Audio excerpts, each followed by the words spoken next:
How can a pastor stand behind a pulpit, preach about God, and still take advantage of people in need? My name is Agnes, and this is my story. My husband was diagnosed with a serious illness last year. The doctors told us he needed urgent treatment, warning that without the procedure, his condition could deteriorate quickly. I braced myself as I asked the inevitable question: how much would it cost? When the doctor said $10,000 just to get started, my heart sank. $10,000. 10,000. It might not sound like much to some people, but to us, it felt like a mountain we couldn't climb. We didn't have it. We had already drained our savings on tests and medications. Insurance covered only part of the treatment. Family helped as much as they could, but they couldn't raise that kind of money. We didn't know what else to do. And that's why we went to the church. We had been members of that church for years. We served faithfully. We volunteered. We paid tithes. The church always preached that we were one body, that when one member suffers, everyone suffers. So asking for help didn't feel wrong. It felt like turning to family. We scheduled a meeting with the pastor. He listened, nodded sympathetically, held my husband's hand and said, "Don't worry, the church will support you, that God will provide." That Sunday, he preached about faith, about compassion, about standing together as a body of Christ. In the middle of the sermon, he called my husband to the front. The entire congregation watched as my husband slowly walked up, weak but hopeful.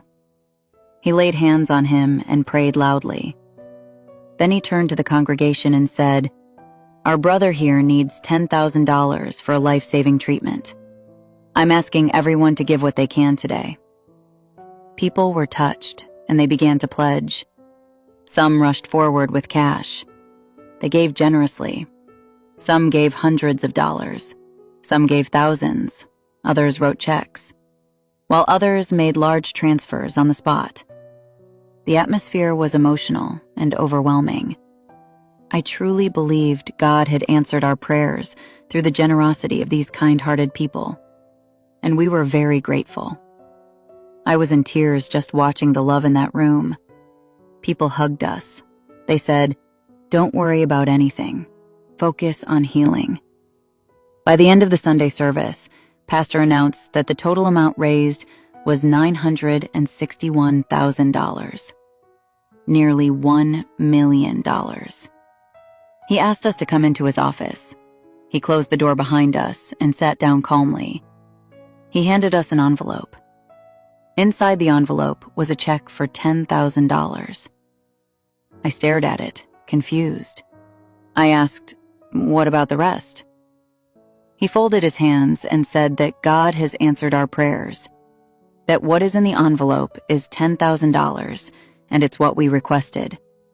He said the remaining funds belong to the church. I was so disappointed. My husband was too weak to argue. I faced the pastor, with tears in my eyes. I said, "People weren't just giving money for surgery. They also gave to help us hold our lives together while we recover, because they understood that recovery costs more than treatment, and it doesn't end when you leave the hospital. We may not be able to work for months." But he sighed, shook his head gently, and said, "The church has many needs, and there are other people who may also need financial assistance." He insisted that we received what you requested, and that the rest is considered as offering to the ministry. We walked out of that office with exactly $10,000. The people who donated probably still believe every dollar went toward saving my husband's life. That's the part that hurts the most. For weeks, I couldn't sleep.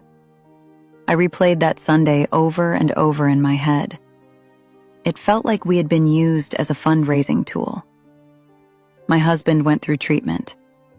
The $10,000 covered the initial hospital bill, but not everything that followed.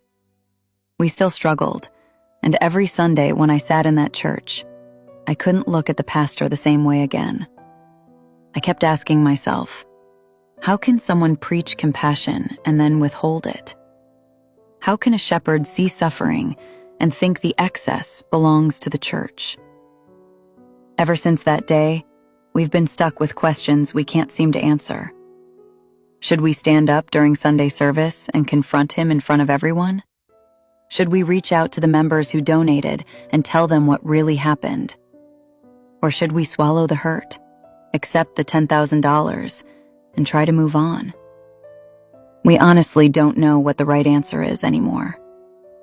We're tired. We want peace, but we also want justice. We need real, honest advice. If you were in our situation, what would you do?